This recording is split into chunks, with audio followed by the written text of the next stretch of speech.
Jake Schreier's Thunderbolts brings a moderately satisfying conclusion to the fifth phase of the MCU, clearly setting up characters that are going to be playing a large part moving forward and setting up some interesting dynamics that are going to be fun to see play out in the future.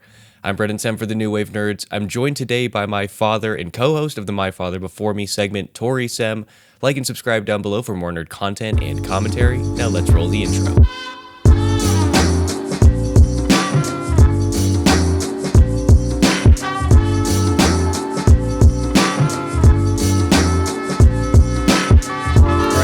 Thunderbolts, Marvel Studios assembles an unconventional team of anti-heroes Yelena Belova, Bucky Barnes, Red Guardian, Ghost, Taskmaster, and John Walker.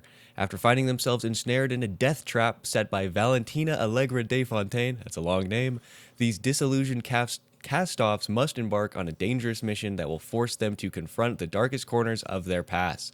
Will this dysfunctional group tear themselves apart or find redemption and unite as something much more before it's too late? So Thunderbolts is directed by Jake Schreier, written by Eric Pearson and Joanna Calo, I don't know, and stars Florence, Pugh, Sebastian, Juliet, Louis-Dreyfus, Louis Pullman, David Harbour, Wyatt Russell, Hannah John-Kamen, and Geraldine Viswanathan. All right, so Dad, as always, we're going to begin with a non-spoiler review. What did you think of Thunderbolts asterisk? Thunderbolts asterisk. I'll give it an asterisk for my review. No, I enjoyed it. I had fun with it. I definitely, if we're talking about MCU stuff and we compare what we saw with Captain America: Brave New World, I enjoyed this more than that. But I don't know. Something about it was a little bit different. I thought that, non-spoilery, I felt that it kind of went back to what I like about some Marvel movies, which is the more down-to-earthness, if that's a word. It felt like it reminded me of Captain America: Civil War or Winter Soldier, not only because Bucky's in it, but also because it is. It feels more personal, right? Yeah, it's for not. sure. It's not the end of the world. It's not all this. Now, obviously, we can get to it in spoilers, but it gets pretty hairy. But it is more. It feels more down to earth, more gritty, more in your face. Just kind of street level, it's probably the reason we like Daredevil, and those kind of things, right? It's more of it feels more street level, even though it escalates. Yeah, definitely. I agree with that. It was certainly a fun movie. I'm not super big. I've talked about this ad nauseum. I'm not super big into like what I've been referring as the merry band of misfits storytelling. So this, Guardians, Suicide Squad, I'm not super into it. I definitely enjoyed this movie more than I liked those. And I agree that I think it's well served by being not a universe-ending threat. Obviously, Right. It's got big ramifications, and there's implications that it could be something super serious. But like you said, it's a very personal story, and I think that serves it really well. Right. And, obviously, it's a Marvel movie, so we know that we end up with a solution at the end. So that's Sure. not a spoiler. But I will say that, and we'll talk about it, but this solution, it felt like it was tailor-made for this team. Mm-hmm. You know what I mean? And I think that was a good way of doing this kind of thing. Because you hear, stuff on the internet, how are they going to do this? How are they going to team up? And how are they going to not power creep, both sides? Yeah, On this for sure. and stuff. And I think that it worked out really well. So I do have to, like I say, it did remind me of the Winter Soldier. It reminded me of Civil War, in that way. Like you say, of course we have the anti-hero team up where they have to fight first. Yeah. Right. Of course we got that in the first Avengers. In any team up movie, we get that. So that maybe is, like you say, it's kind of a played out trope a little bit. But again, it feels like it kind of works. Mm-hmm. Yeah, I definitely agree with that. Now, let's get into the spoiler section. But before we do that, I'm going to very politely ask you all to head on over to patreon.com/newwavenerds. We are trying to do a patron drive where if we get to $50 a month or 15 total patrons, we're going to do something very special. We're going to be taking a look at DC's Crisis on Infinite Earths issue by issue. It'll be the perfect thing if you're interested in this stuff but don't really want to read a 12-issue comic series from 1985, which literally takes hours to get through all of the words. So if you like the work that we do here and want to help us make this a little bit better, if you like the content but think things could look and run a little smoother, I'm with you there. Help us. And again, head on over to patreon.com/newwavenerds. All right, Dad, we're in the spoiler section. Where do you want to begin? I don't know, spoiler first. You talked about the team and you mentioned Taskmaster, and that was a quick off. Yeah, for sure. I will say it was. I didn't expect it to happen this soon, but they certainly telegraphed it in the marketing as we got down to things. I mean, she wasn't very present. She was in like basically none of the trailers, and Right. even towards the end when they did the asterisk, they changed it from 6 points to 5 points. So Right. it was like, all right, well, somebody's going down. It's almost certainly going to be Taskmaster because most people didn't like her in the first place. Right, and I think that's kind of a. I mean, in a way, and you don't want to go feel too meta, but in a way, it did kind of feel that way. Like she just didn't. That character didn't take off the way that they really wanted to. I mean, I've seen things where Taskmaster is almost a Deadpool-esque kind of. That kind of raunchy, that kind of thing in the jokester. comics, and obviously in Black Widow she wasn't. And I think that maybe she just didn't take off, right? And it didn't quite work out. And that was definitely a quick way to get rid of that character and not have to worry about it anymore. Yeah, for sure.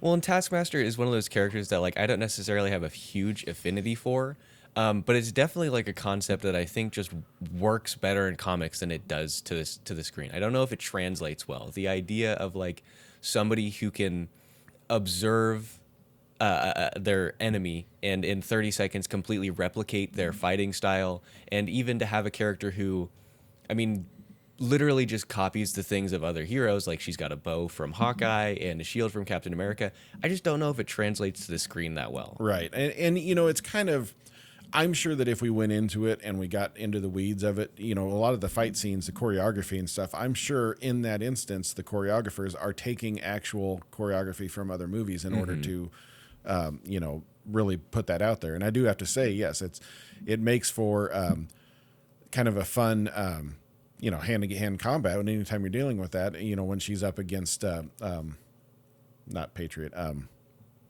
US Agent. U.S. Agent, yeah. I get my Marvel Snap cards confused. When Patriot's cool, though. I like it. Yeah. When they're up against things, then I feel that kind of it worked, and maybe it worked okay in Black Widow just recently. I threw that on in the background while we were playing cards the other night, just to have that villain in there. But I thought that having her go out really sold, and we talked in the non-spoiler about the conceit of, okay, the team always has to argue and fight. Sure. Right? But I thought that this was an interesting way of doing it in that they are all sent to kill each other. Yeah. Right? It's a fun way to get that conceit out there, that trope of the first they fight and then become a team. But I thought that it was a fun way of getting that situated in that they all think they're there to, kill off a rogue agent, and they're all rogue agents. Yeah. I mean, it was definitely a fun twist on like what you said, the standard conceit of like the Avengers or the Defenders, where they all fight in the beginning. It's the same sort of trope, but they do it in an interesting way because there's actually something that happens here, right? Like in the Avengers, they fight, and then that's really it. They fight for like a 2-minute scene, which is pretty cool, and then they just all come together, and that's pretty much it. In Guardians, they'd have some back and forth, and then they just come together. But in this, it's like they come together and they fight, and they're obviously pitted against each other by Valentina. So this sets the main story into motion, and also there's ramifications because a character who presumably was going to be in the movie actually dies. Right. Yeah, you don't get that in those in the trope. You never get one of the heroes actually dying.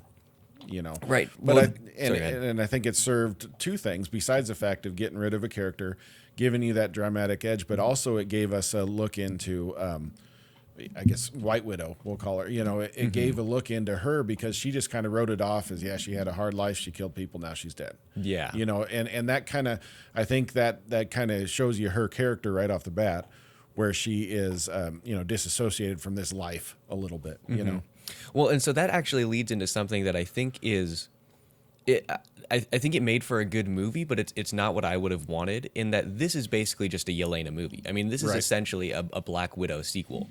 And obviously, I really like Florence Pugh. She's great in this and in Midsummer, and I'm excited to see her in Dune Messiah because she's going to have a much larger role in that. And I think Yelena was probably, in my opinion, one of the only good parts about the Black Widow movie. So Right. I really, really like the character. But to me, it was weird that this movie was basically just about her, especially considering, and this is my biases here, but I think Yelena would have been better served if she had had a solo movie, and this movie would have been, and she could still be in here, Right. but this movie would have focused more on like the actual Bucky aspect. Yeah. Obviously, I'm biased. I really love the character, but to me, it's a little bit crazy that like, I mean, Bucky has been around since when did Winter Soldier come out? 2014. I think so. I don't know. That's not necessarily important. But, like, he's been around for, at this point, nearly 10 years. Sebastian Stan's a tremendous actor. I mean, he just won a Golden Globe for A Different Man. And we haven't actually seen him lead anything. Right. You know, I mean, even in Falcon and the Winter Soldier, in which he's a title character, he plays second fiddle to Sam Wilson, which you would understand because it's all about Sam Wilson's journey. But everything that we've seen him has just been him sort of along for the ride and being there. And especially Right. this, I felt like he didn't necessarily really add anything to the movie. He didn't, I think of I think of Bucky, and I think of you think that his character arc would be, just a sidekick who becomes the leader, right? So when he captures them all, and they're all locked, he's got them all detained or whatever, and they're talking.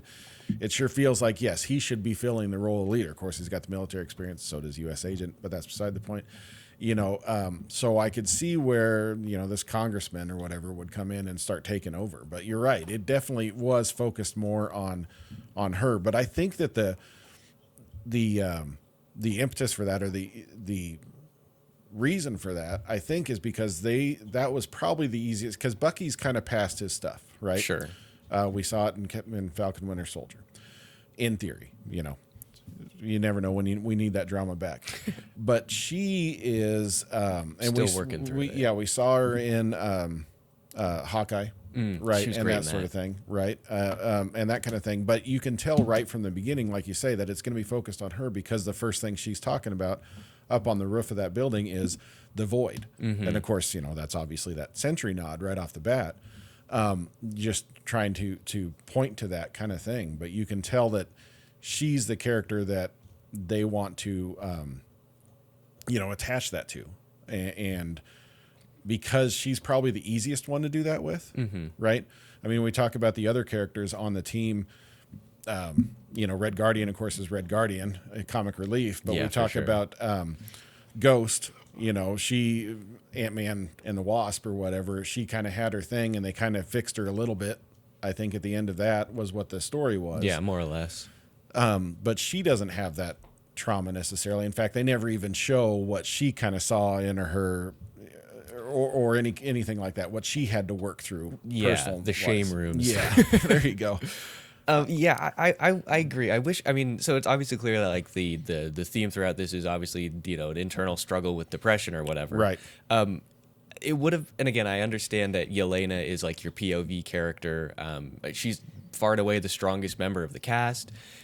I just would have liked to have seen a little bit more of the other stuff. Like, we got a little bit of it with John Walker, with U.S. Agent, when Right. in the beginning we first meet Bob and he touches him and he sees his worst moment of shame, where he's dealing with the ramifications of Falcon and Winter Soldier. He snaps at his wife and like sort of ignores his, is it a son, daughter? I think it's son. His child, Yeah. his child when I thought it it's was crying. son, yeah. I think it is son. I would have liked to have seen a little bit more of that explored, and I feel like that would have made it feel like much more of an ensemble movie rather Right. than, like I said, just a Yelena movie. Right. Yeah, it's definitely a Black Widow 2. Yeah. In that aspect. Which again, like, I'm not opposed to that. Like I said, I really like Yelena. Right. I think she's strong enough to carry her own movie. I just wish it would have been her own movie and not this what's ostensibly a group movie, but Right. have it just focus on her. Right. But I mean, it's certainly enjoyable. But another thing that I want to say is that there's a lot of moments in this movie which are just expo dumps. Like there's a lot of moments where it's like, hey, you remember Ghost? She came out 5 years ago. I know we haven't talked about her since then, but this is what's up with her. Right. And oh, you remember John Walker? I know we haven't seen him for 4 years since Falcon and Winter Soldier. Just want to make sure you guys all remember, they play it off comedy wise where it's like they're competing for who has the worst childhood or whatever. Right. It works and it makes sense, but there's a lot of expo dumps here. And certainly with Ghost, it's a tech heavy expo dump, right?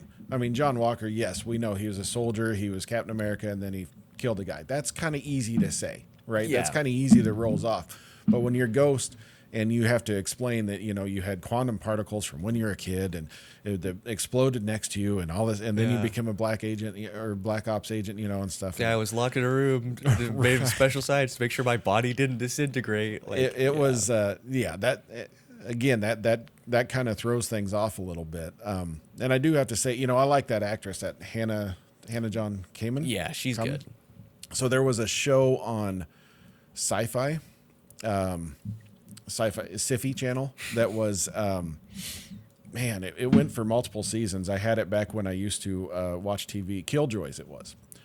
And they are like, it's like in the future, it's kind of a space kind of futuristic thing, but they're like bounty hunters. And of course went for multiple seasons and you get some overarching scenes and stuff like that. It's got Iceman in it. Yep. Iceman's in it. And who's the other guy? There was a,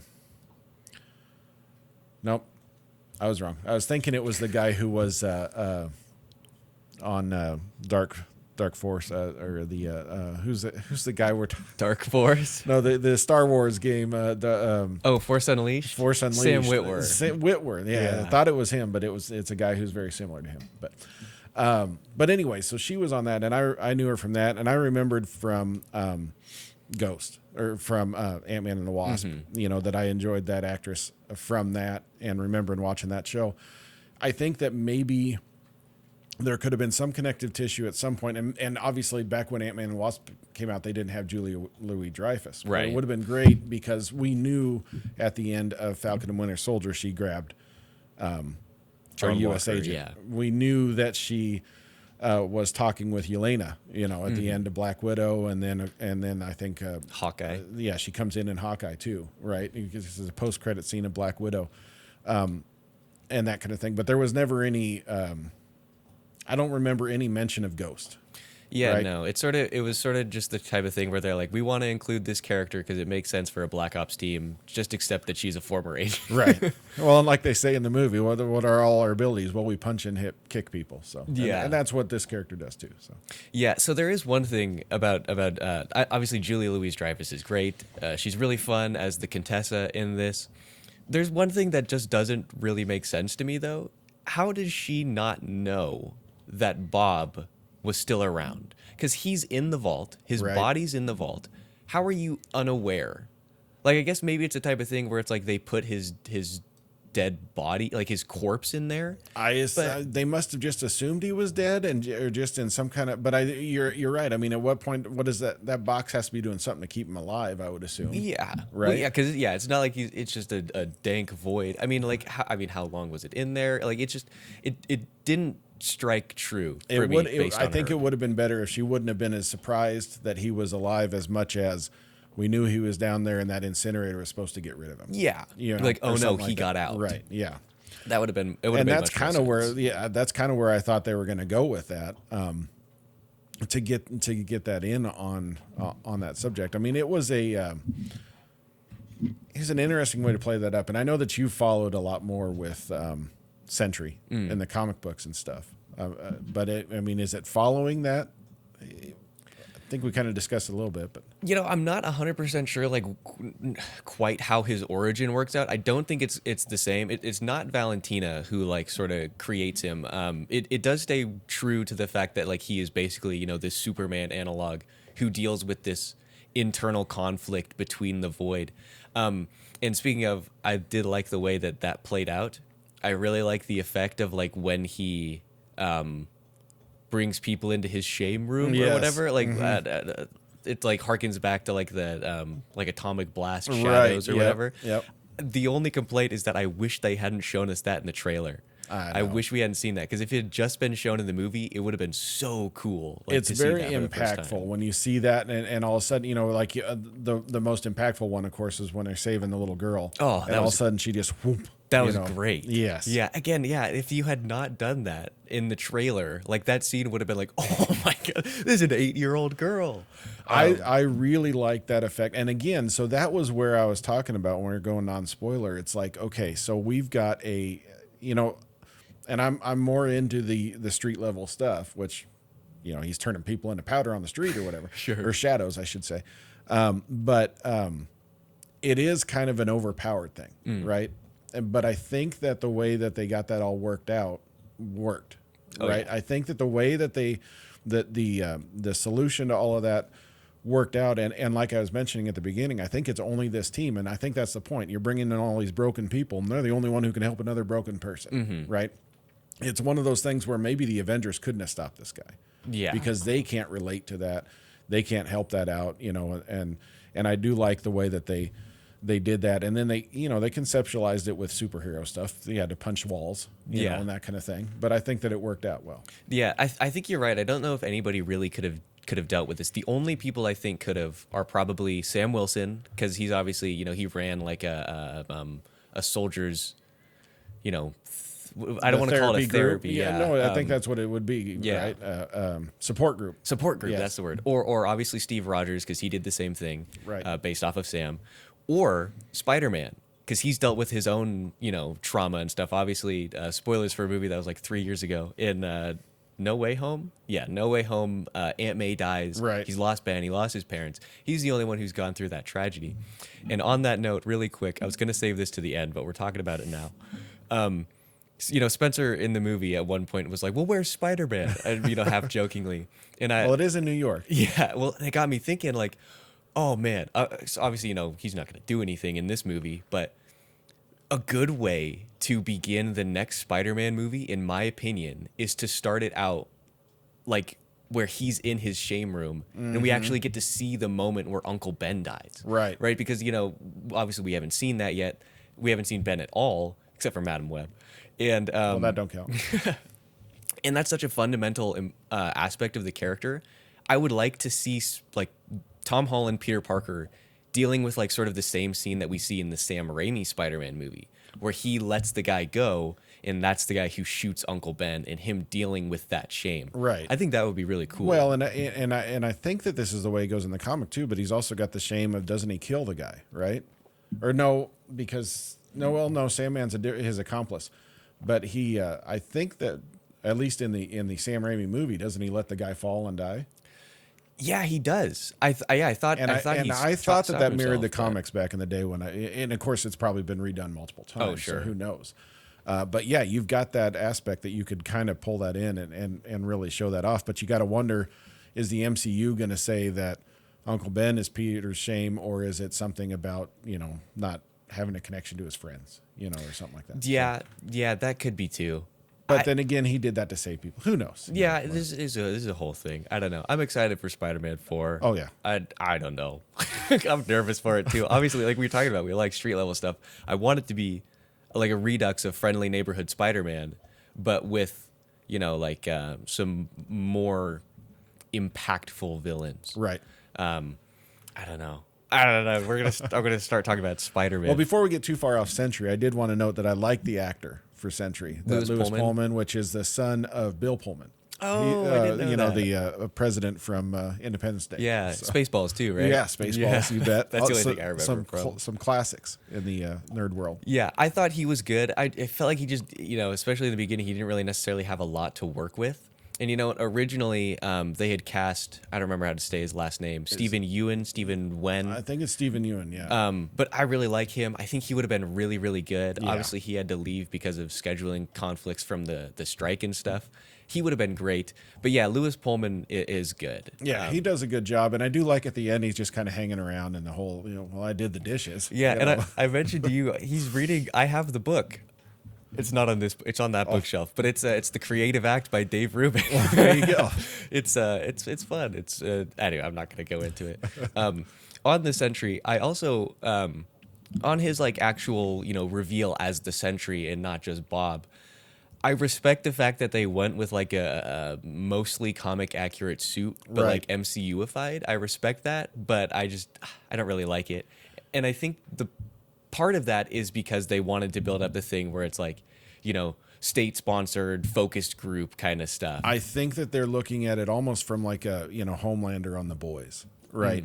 Where they're doing a traditional comic book look. And you can notice it too.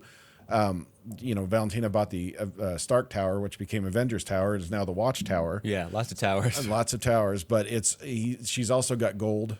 She's added gold to the outside of the building, some gold highlights and stuff like that. So I think that you're right. I think that they were her plan is to go a little over the top with this propaganda type of thing, right? Yeah. This state-sponsored superhero who looks the part, looks what we see in comics and that kind of thing. Yeah, the all-American hero. Right. Yeah. Well, and I liked, what was I going to say? This is just a little cameo thing. And the impetus for this series is that, like, Valentina used to be part of this group, which they call Ox, spelled O-X-E. See, at the beginning of that, before you go too far, I was thinking, Oscorp. That's what I thought too. Yeah. Oh, I was so sad. I was getting all confused. I was like, wait a minute, are we gonna is this our Norman Osborn introduction? Well, this would have been the perfect place to do it too. Oh man, every time we see something, I'm like, are we gonna get Norman Osborn? Are we gonna get Norman Osborn? Now, I've seen on a video that Oscorp is from the comics or whatever, the OXE or whatever is an actual comic accurate thing. So I was like, wow, did they really just confuse it, or were they? Because I thought at the beginning, like you say, I could have swore I heard Oscorp. Yeah, I think that would have been much smarter to do. But I mean, I like the OXE thing because obviously it's from the comics and it ties into the most recent Captain America and Thunderbolts runs. Okay. Basically, the gist of it is that Ox gets dismantled, and Bucky he inherits like all of the intel. And so the most recent series is about him using that to sort of like go and take down the Red Skull. You can definitely tell that this is one of those series where it's like they just made it because the Thunderbolts movie was coming out. Right. But it's fun. And so I thought that was an interesting thing to do. I do have one problem with, and we're going to jump ahead. Sure. Jump ahead a little bit, and then afterwards we'll jump back. I have a problem with the way that the movie ends with like the press conference thing. Yeah. Now, I'm not going to go into the new name reveal. I figured we'll save that for later. But the gist of it is like, they're going to go to Valentina and sort of like depose her, right? And she's like, just 1 second, guys, and walks through a curtain and they pull out on a press conference. Mm-hmm. And she's like, and through my valiant leadership and my support, we've got this group who's going to take over for the Avengers. And everybody's just like, yeah. But then Yelena leans in and is like, now we own you. Right. That felt really disingenuous to me. It felt incongruous with the rest of the series here. It didn't seem like, granted, we get the scene where she's like, now we own you. But I cannot believe that they would go through this whole thing, this, couple hours where in the beginning, Valentina's trying to kill them. Mm-hmm. And at the end, they're just like, oh yeah, we're going to leave you in power. I got to think that is a... They want to keep Julia Louis-Dreyfus. I think that, and I think that in world, I could see that they think that this is the best way to manage her, right? I mean, sure, we're assassins, we could knock her off if we wanted to, mm-hmm. right, and that kind of thing. But I think that if they are this group, and we don't know how they're operating. I mean, we jump ahead 14 months for the post-credit scene and stuff, and they're still operating as a group. Mm-hmm. I have a fun fact about that later. Yeah, so I'm sure you do. But in that instance, I got to think that maybe this is their way of, well, now we can kind of control the stuff she does, mm-hmm. Because we're behind the scenes, and at the same point, we can kind of manage that and keep track of that. You know what I'm saying?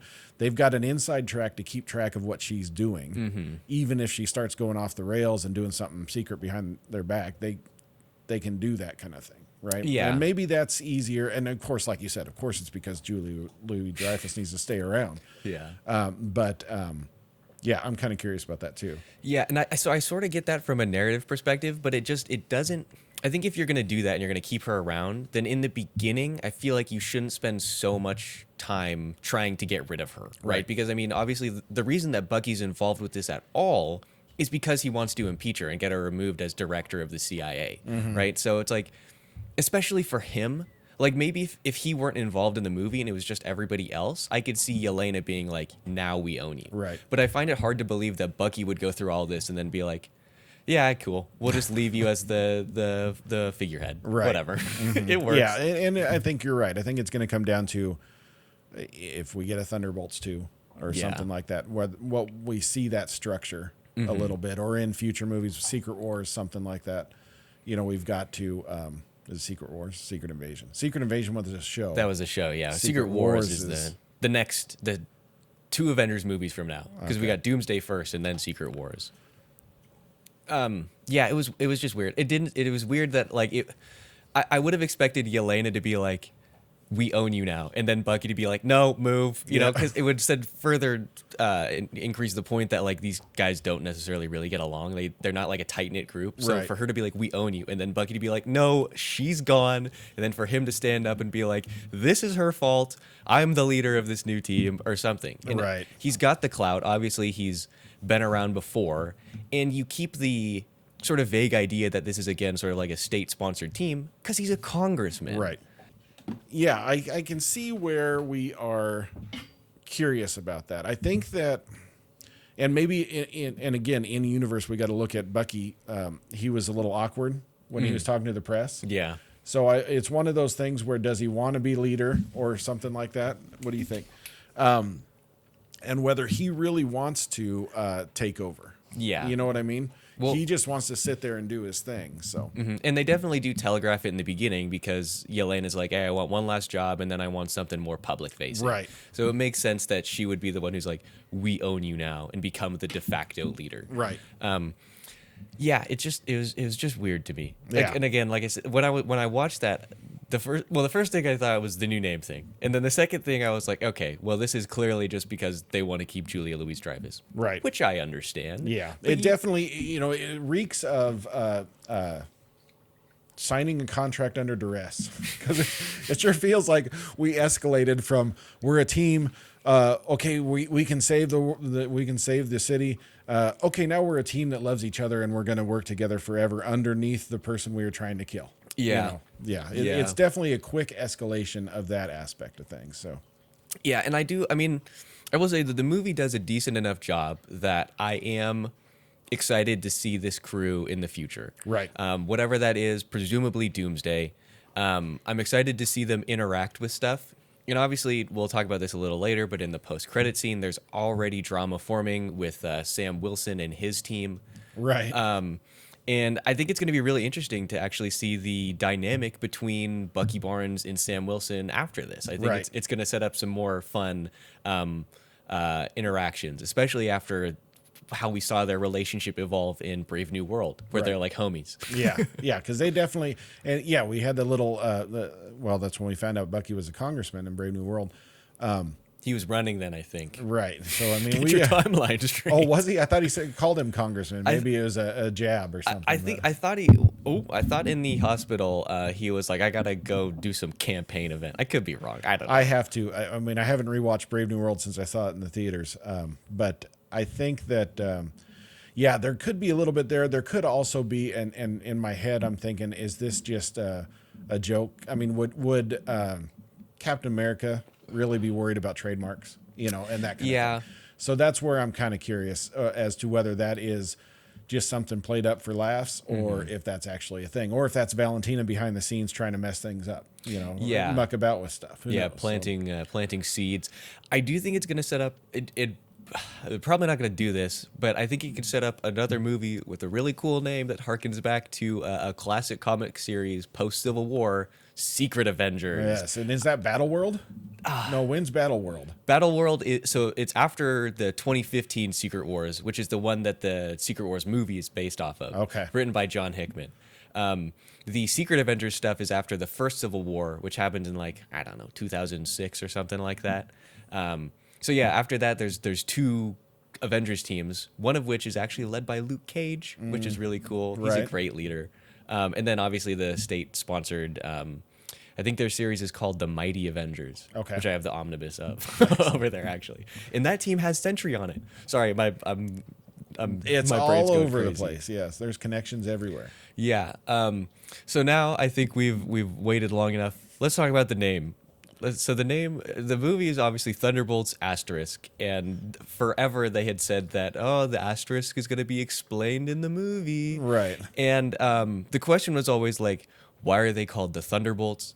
The implication before Brave New World came out was going to be that they were assembled by, Thaddeus Thunderbolt Ross, and he Right. liked the name.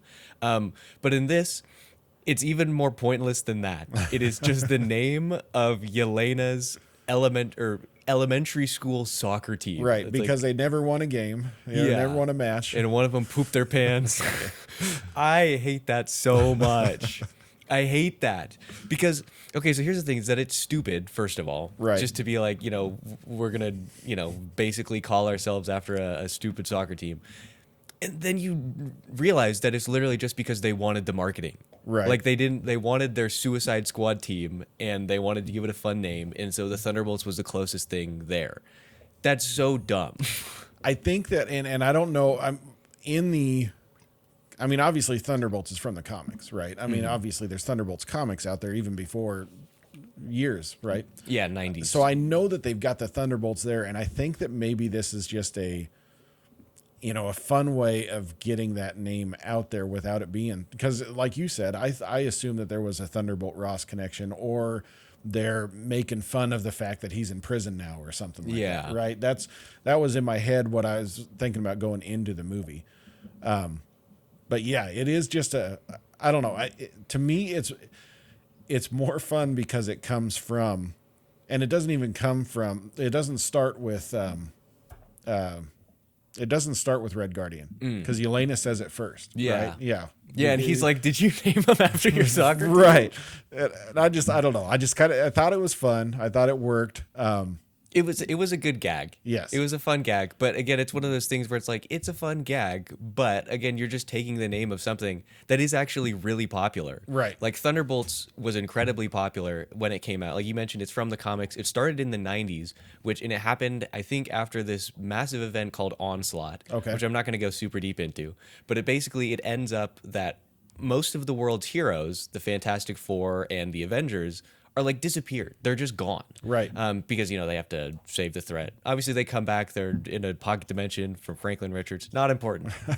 But then the Thunderbolts rise because, and this isn't revealed until the very end of the first issue. That's something I think is cool. You had no idea that these guys were villains in the beginning. Right. At the end, it's revealed that Baron Zemo put the team together as a bunch of villains, and they were going to play act as heroes so that the world would love them, and then they were going to be able to continue doing their villainy. Right. But over the course of the series, like, people who aren't Zemo are actually like, oh man, this is what it feels like when people like you. This is how it feels to be a hero. Right. And there's sort of that, back and forth. Now, I get that that's difficult to adapt into a movie, but I don't know. We've got a Zemo that everybody loves. So he's so cool. Ah, man, that's such a missed cameo opportunity. It's such a missed opportunity. Right. Now, there is a brief cameo of another person who's on the Thunderbolts, not as a hero or as a villain, but just as like a side character. Julia Louis-Dreyfus's assistant, Mel. Geraldine Viswanathan. She's in the comic. She's based off a character called Melissa something, her last name. But Melissa in the comics is Songbird, who is a villain who was on the Thunderbolts. And in this, she actually has a pendant with a little bird on it. Okay, so see, they're trying to.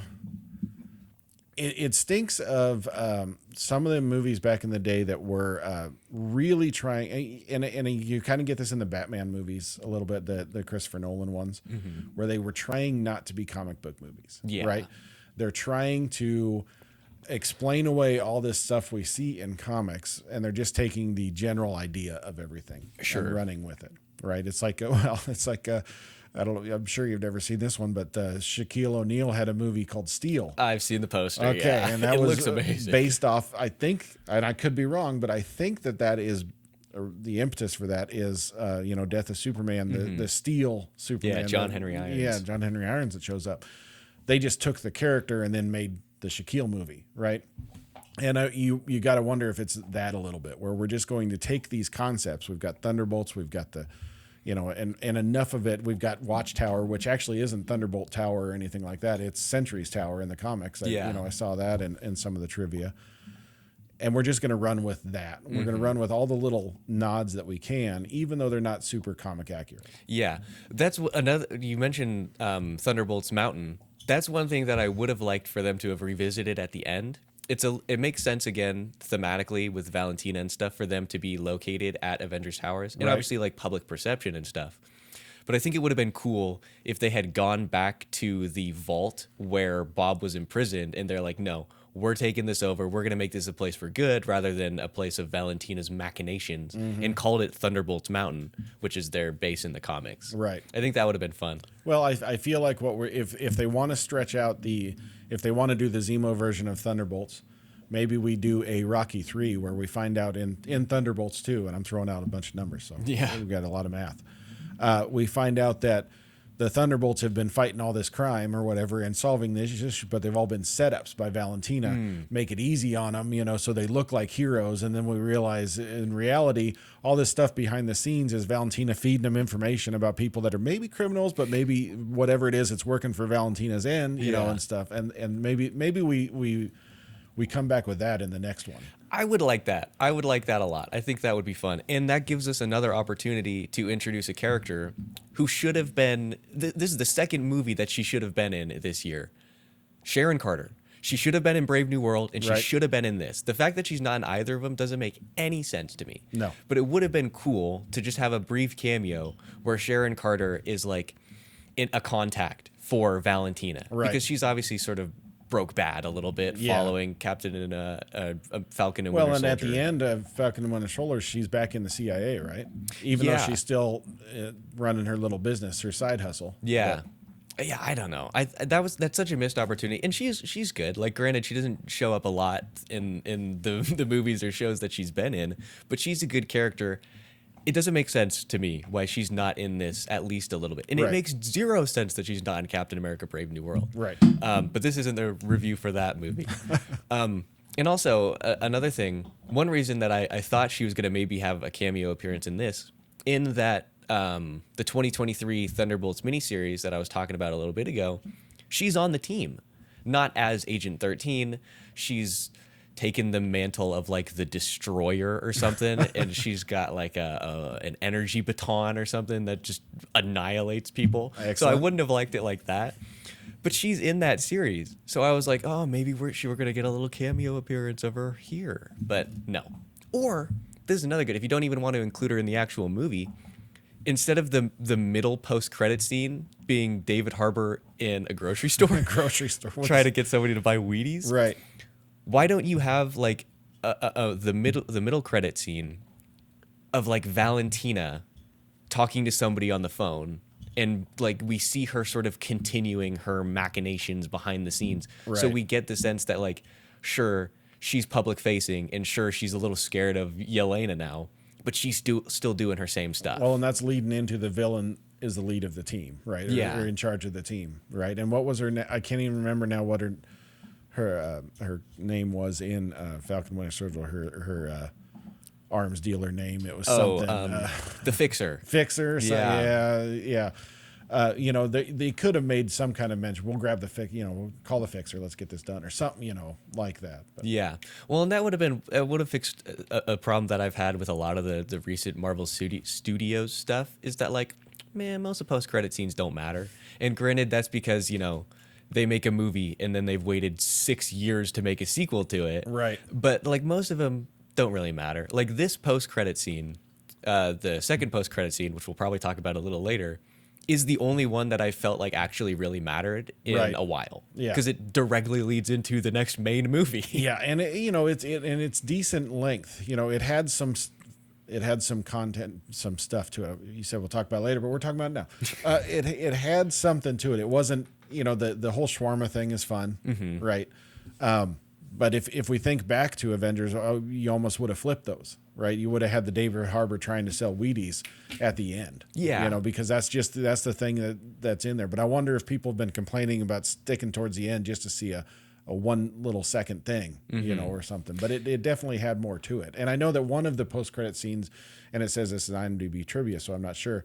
One of the post-credit scenes is they had planned to have a home movie that he filmed of the soccer game. where she was taking a dump in the middle of the field or something like that. Then they realized that it would have been 90s. He wouldn't be using his Russian accent, so it would have been just been because they're in America doing their secret spy thing. So it's just David Harbour showing the thing, so they didn't think that the humor was there. Yeah, but that makes sense. Yeah, I'm glad they didn't do that. The Wheaties thing was funnier than that probably would have been. Yeah, it was fun. Yeah. So we're going to talk about the post-credit scene in a second here, but before we do that, we have to address the thing that we skipped in the end credits, or at the final moments of the movie. So at this press conference, Valentina's like, I'm the best. And then she reveals that we've got new protectors, and they are the new Avengers. Right. And so that's what we learned the asterisk means in this movie. They're not the Thunderbolts. They're the new Avengers. Now, again, and that is, it makes logical sense. And I think it's interesting that they decided to make that team, again, the people who were like previously villains. Right. But it is, and I like the reveal because New Avengers is obviously a classic comic book line written by Brian Michael Bendis. We talked about this after we saw the movie. I would have liked it more if it hadn't been like the big press conference reveal where Valentina is like, these are Earth's mightiest heroes now. Right. And it had instead been a much more low key thing where they're confronting Val. Or, we can still do the press conference, I guess. And then afterwards, she's like, hey, just to the public, you're the new Avengers. But you are my dark Avengers. Right. Which I think is a much better title for this team. And it leans into sort of like, the more clandestine aspect of this. And that's another classic title, which has Norman Osborn in it. Yeah. I just want him to be in here. I just wonder, though, at that point, though, you're also leaning into somewhat of your issue that you had before is, okay, now they're working for Val. They wouldn't do that. They were just trying to kill her. Mm-hmm. Do you think that now they'd go back to being a Black Ops team for her, and that kind of thing? So I'm curious about that stretch a little bit. I'm not sure about the new Avengers thing. Again, I'm almost curious in my head if it's just a marketing little joke thing. Yeah. You know what I mean? Because like you said, the new Avengers has been a thing for a while. And does anybody at that press conference believe that the new Avengers, Captain America's been all over the news, obviously. They talked about it, the Hulk, Red Hulk and everything. So obviously that is a newsworthy event. Do we really think that the new Avengers doesn't have Captain America on it? Right? Yeah. And that kind of thing, which granted, we get into the old, for these side movies, why isn't the other Avengers there helping? Or something like that. Maybe he's on the other side of the world. He can't get there, even though in Brave New World, he flies across the world in half an hour. I don't know. Yeah. But, it's one of those things where she's saying the new Avengers, but who knows? Mm-hmm. You know what I mean? Well, and it's one of those things where in universe, they're going to call them the Avengers. Right. So it's like the movie's going to be called New Avengers. And I hope this isn't just the sort of thing that is addressed here in the last 5 minutes and then is basically completely forgotten by the time we get Doomsday. Right. So are we going to have 2 different movies with 2 different Avengers teams? I think what we're going to find out, because we've got, isn't it called Avengers Doomsday? Mm-hmm. I think what we're going to find out is the Avengers Doomsday is the Captain America. And he's like, oh, yeah, it's the new Avengers. And that's all I bet that's what's going to happen. Yeah. And if that's just what they do, then to me, that's dumb. If you just bring it in the last 5 minutes here, and then you get rid of it, 30, 45 minutes into the next Avengers movie, it's like, well, what was the point? Again, it's another thing where it's just like, okay, well, you're just sort of like kind of nostalgia baiting a little bit for the people who enjoy the comics. What would they say on South Park? Member berries? Member? That's funny. Okay, so now let's talk about the post-credit scene. Right. Now, you said 14 months means something. No, not the 14 months. Oh, okay. My fun fact about here this, I've been waiting for 14 months. Sorry, I just meant fun fact about the scene in general. This scene was actually directed by the Russo brothers, and it's on the set of Avengers Doomsday. Okay, that's fun. It's kind of like what was the other one? There was another thing where they did that, where they one of the post-credit scenes, was directed by the director of the next movie, and they just threw it in. I like it when they do that, because that you're getting that feel, but also, obviously it worked. It played. Yeah. It was one of the best scenes in the whole movie. I think it's you're thinking of the end credit scene for, would it have been Doctor Strange? I think with the scene so. where he's eaten with Thor, and we see it in Ragnarok. I think you're right. Yeah, there's something. I remember them discussing how yes, the whole that whole scene is directed by the director of the next movie. Yeah. Yeah, I can't remember now. I like that, and like I said, it obviously means that it's a post-credit scene that actually does end up meaning something, especially because of the final shot. Right. So in this post-credit scene, it's the new Avengers just hanging out around Avengers Tower. We've got the Watchtower now, I guess. Yes. We've got a bunch of people hanging out. Bucky Barnes has a new suit, which I love. It is my favorite Bucky Barnes costume. It's the Revolution suit, which actually I think only debuted like 3 years ago or so, but I really like it. It's got the cool flower instead of the red star.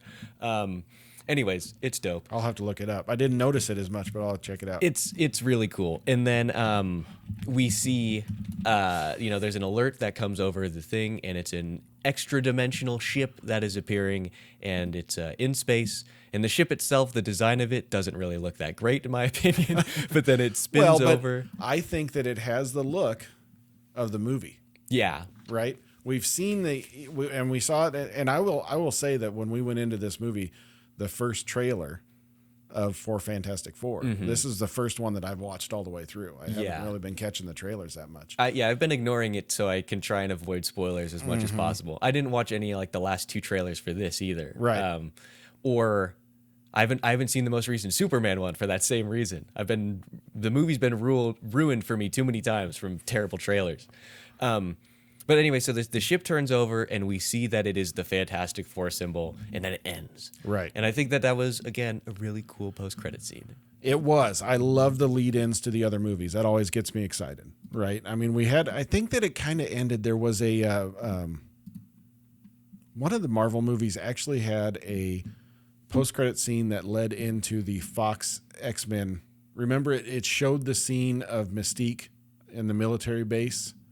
I don't know if you remember that. I don't remember that. Was that a Spider-Man movie or a Marvel or a MCU movie? I can't remember, but they actually, and it was kind of a big deal, right? Because these are competing companies and they're starting to share a little bit.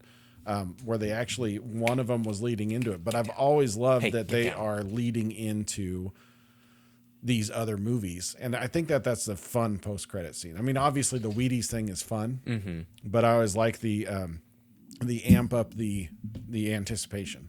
Yeah, definitely. I mean, that's the thing about the Marvel universe is that it's all connected, right? And so you can see things lead into each other. And the best post-credit scenes are, like you said, the ones that actually do lead in. Like the one in, I think maybe it's a post-credit scene for Age of Ultron, but it's just a 2-second thing, basically, where Josh Brolin, we see the doors open and it reveals the Infinity Gauntlet, and he's like, fine, I'll do it myself. Right, yep. Been memed to no end. But it's like, those are the good post-credit scenes, not the ones like we get in Eternals where Harry Styles just shows up out of nowhere. Right, and then and something tells me we're never going to find any of that. Yeah, or the other one in Eternals with the Black Knight and Blade. Right. You know what I mean? And Blade is just in development hell. Which arguably, those were trying to do that, but I guess they should have been more sure. This one being based on Fantastic Four, we're sure that movie's coming out. So. Yeah. Well, and it's the type of thing where I'm like, I think if you're going to do a post-credit scene that is supposed to lead into something, it should probably be something that's coming relatively soon. Right. Like, I don't know if it should be a post-credit scene for a movie that we're not going to see for 8 years. It should be something where it's like you said, actually builds anticipation for the next thing. For the next one, yep. Because this obviously leads in directly into Avengers Doomsday. It's a scene from that set, and it builds anticipation for Fantastic Four because you're like, oh, how did they get here? The Earth's gonna get eaten. Yeah, it's gonna get eaten. I know that's our theory, right? Or that's your theory that I'm aping is that they're in a different universe, right? Yeah, we're expecting that they are in a different part of the multiverse. They're failing and they're getting out of there, right? Yeah. I wonder if do you think Dr. Doom's gonna be on the ship with him? Does he help escape to this world? I'm curious how that Doomsday is going to play out. Yeah, that's going to be interesting. Now, I did have a question because when they first start and I should have assumed that they were going to be leading into Fantastic Four, because like I said, we saw the trailer for that at the beginning. Yeah, you got nothing to say. He's just licking in the mic. It's so loud. Sorry, everybody. Kong. So we've got I should have assumed they're leading into Fantastic Four, but even before they get the alert and everything, there's the mention of the the whole and it plays off as a joke. The whole we're running out of space or something about space, and he's like, "Oh no, there's plenty of room around here," and then she's talking about outer space. Yeah. So I'm trying to decide, is that a lead in to the, the stuff that comes after Secret Invasion? Mm-hmm. I thought that's where they were going with it, because it doesn't. It's not until after that conversation that they get the actual alert and we see the ship flying in and stuff. So I was assuming they were leading into a Secret Invasion, Secret Wars kind of thing there. Yeah, what's the cosmic level threat that they've had going on in the background that I'm sure we're not going to actually see in any movie? Right. That's a good point. I hadn't considered that, but that would be fun to know. Yeah, and that's where I wondered if it was a way to I don't know, and I don't know if Samuel Jackson's ever coming back. Right, I don't know if they finished him off with Secret Invasion and then he went out to be the diplomat or whatever for the Skrulls. But yeah, man, that show is bad. I wish they hadn't done it, especially because Secret Invasion is just such a cool idea in series, and it would have been nice to actually see it play out. But yeah, I would imagine that he's probably not coming back in a serious way. I don't know what role he would play in like a Doomsday or Secret Wars. Well, and Valentina is filling that role, right? She's building this team or whatever. Now, whether that, again, she's got more nefarious means or nefarious outcomes in mind when she's building her team. Yeah. But she's kind of doing that thing, and she's the connective tissue. We talked about it before with all of these groups. So. Mm-hmm. Yeah, I don't know. So, I mean, the fact that we get like the mention of something that is, cosmic going on outside in these 14 months between this series, it's a little bit weird to sort of deal with that, because Avengers Doomsday is going to come out in May 1st of 2026. It's in production right now. Right. So it's like, this is the last movie of Phase 5. Fantastic Four is the first movie of Phase 6. And then I mean, they haven't announced anything, but I can't imagine that there's going to be any movie between those two. So it's weird to tease this and talk about having, they're doing stuff and then not actually see it. Right. And then from just like a release perspective, it's really weird for me to have the second movie in Phase 6 be a team up that is presumably going to be a big movie. Right. So we're going from July. Fantastic Four in July until the next May before we get another Marvel. Yeah, it sure feels like a weird lead-in. Yeah. Well, so how long? Do they have any TV shows planned?